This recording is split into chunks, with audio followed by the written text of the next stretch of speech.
Hello you.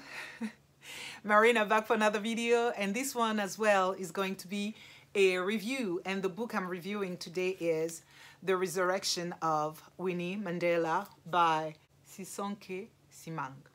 This one was a 5-star read, and I gotta tell you that from the very beginning. 5-star reads. Yeah.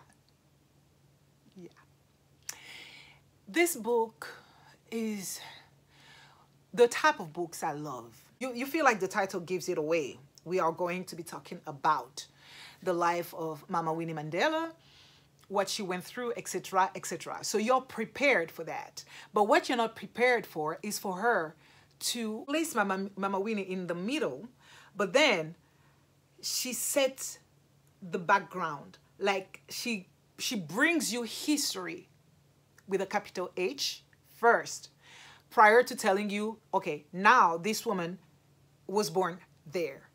She is the fruit of this, that, the consequences of this, and that.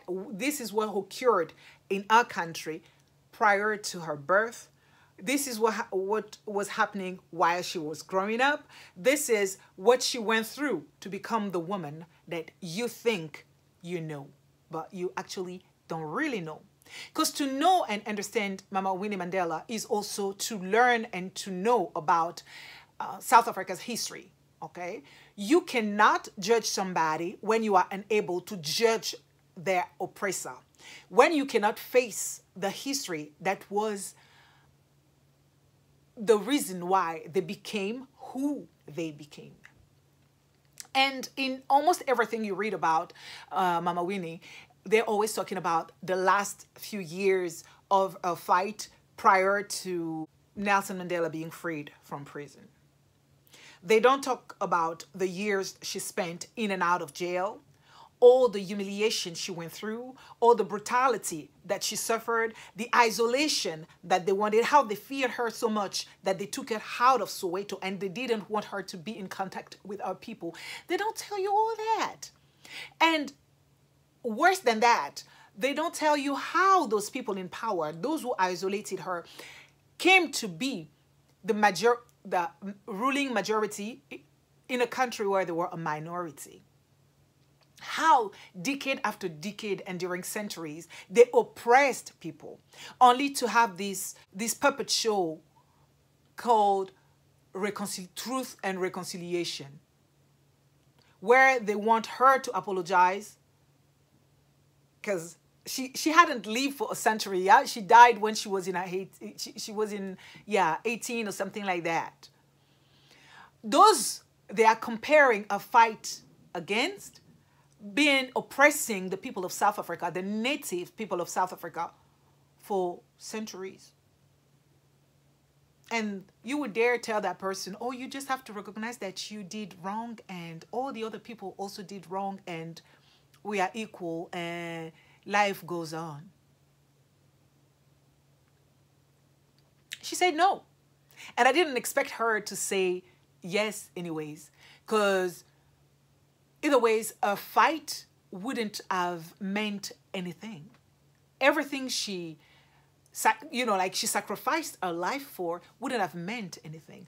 And it's easier nowadays to criticize Mama Winnie Mandela, saying she was the stain in her husband's glory, blah, blah, blah. But who was there to fight when the husband was locked in jail? Who was there to keep the name alive? Who was there to remind the leading, people that if equality wasn't for everybody, if freedom wasn't granted to their people, they will burn the country? And she wasn't ashamed. She wasn't hiding. She said it with her cojones on the table, like, I am going to make your life or this country so miserable that you will eventually set us free. Because our liberty, our freedom wasn't yours to take in the first place. She said it. She said it. It's not something I am, inventing or creating. She said it. And by the way she was saying it, you knew she meant business. You knew she meant it and she was going to do it because she did it and she was doing it. So for these people to come and start judging her and to start saying, no, she did wrong because she was a mother, she didn't have the right to do this and that. She never claimed to be a saint and she wasn't trying to be perfect. she was fighting. And I love the cover of my edition, yeah? This picture is so loud. Yeah. She will always come with her amandla. Yes. Saying that to you, who eventually, I felt like she was betrayed, not just by that commission. Don't ask me anything about that commission. Don't. Don't, if you're not ready. Don't. Okay? Because I can make you blush. You cannot oppress the people. It's like what they did to Mama Winnie is just like coming, because people understand the language of slavery, but they don't understand the language of apartheid or how it ended. People who went through slavery are still asking for reparation. And you would tell these people who went through apartheid for this type of oppression that they just have to forgive those who killed their brothers, those who raped their mothers, those who separated them and created this kind of hierarchy, like black, colored, Indian, blah, blah, blah, blah, blah, all the things. You have to forgive them overnight. And you have to live with them as if they were your brothers, as if you were equal. Me, I know me, I cannot fake it. You have to pay.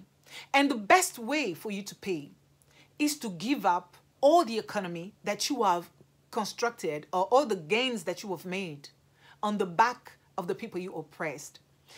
The black spot Mama Ellen Kuzwayo was talking about in her books, nobody addressed that during the commission. Nobody said, okay, the lands that the oppressor took from us for free without paying us, that because some of them, as Mama Kuzwayo was saying in her book, still had the paper proving that those lands belonged to their ancestors, but they weren't given back to them. And you would tell this woman that, you know, overnight things have changed. So you have to be nice. You just have to recognize that you were guilty. Guilty of what? Meanwhile, all the people who were in power, those who were killing legally, those who were initiating those things, didn't come to the commission of shame. They didn't speak. They didn't show any kind of regret. But some of them were even granted Nobel Prizes. And that's my understanding, okay? We agree to disagree. Let us agree to disagree. That shameful Nobel Prize to me didn't make sense. As far as I'm concerned, they should have given the Nobel Prize to Peter Botta. It would have been the same. Why not? Since we are in equality and forgiveness and everything. But let's concentrate on the book, because the book doesn't even talk about this blessed son of his mother. I loved it. I love the fact that you have history. I'm telling you, history. Prior to listening to Mama Winnie's history, you are given the context. She is unapologetic about the fact that she is going to tell you that this woman was wrongly accused and she was disregarded and she was not really understood by many who let themselves be influenced by colonizers' point of view. They didn't give her a chance to really fully show what she demanded, what she expected for our people, and they did that on purpose because they were afraid of her. I said that already in the other video, but they were scared of Mama Winnie. And I myself would have been, had I been one of them, I would understand that a woman who has nothing left to fear or to lose because you've done so much, but she's still like the phoenix, kept coming back stronger than when you thought you had brought her down, stronger than what you expected. She's still whole. And now she's a woman. That also is a big problem. If it was a man fighting the way Mama Winnie was fighting, everybody would be applauding. Everybody would be recognizing how strong she is, how this, how that. But she's a woman. A woman is expected to be obedient, to be submissive, to shush when men are talking, and to disappear when the man gotta get into the glory, etc. But she wasn't ready to do all that. She wasn't born for that. She fought. She was a fighter. She was a soldier. And then again, she was a woman. And being a woman in this world is like a curse. You can be admired for your beauty, for your physical appearance, but to be admired for your brain alone, for your sense of analysis. Yeah, and it's a small one, but you have all of this in there. I don't know if it's a feminist take on Mama Winnie's history, but yeah, I let you read it and make up your own mind, form your own opinion on this one. I was interested by what I was being fed, and I was interested by all the information I gathered by reading this, not just regarding Mama Winnie, but regarding the history of South Africa, and it made me even more curious. Now I'm struggling to find the books that the sources that Sisonke recommended at the end of this wonderful work of art. And you can spell it the way you please. It is a work of art. Yes. 5 stars, y'all. 5 stars. But then again, keep in mind that I'm a die-hard fan of Mama Winnie Mandela, so maybe I'm a bit biased, but I highly recommend this one to you. The Resurrection of Winnie Mandela. Okay? That's it for me today. See you in my next video. Bye-bye.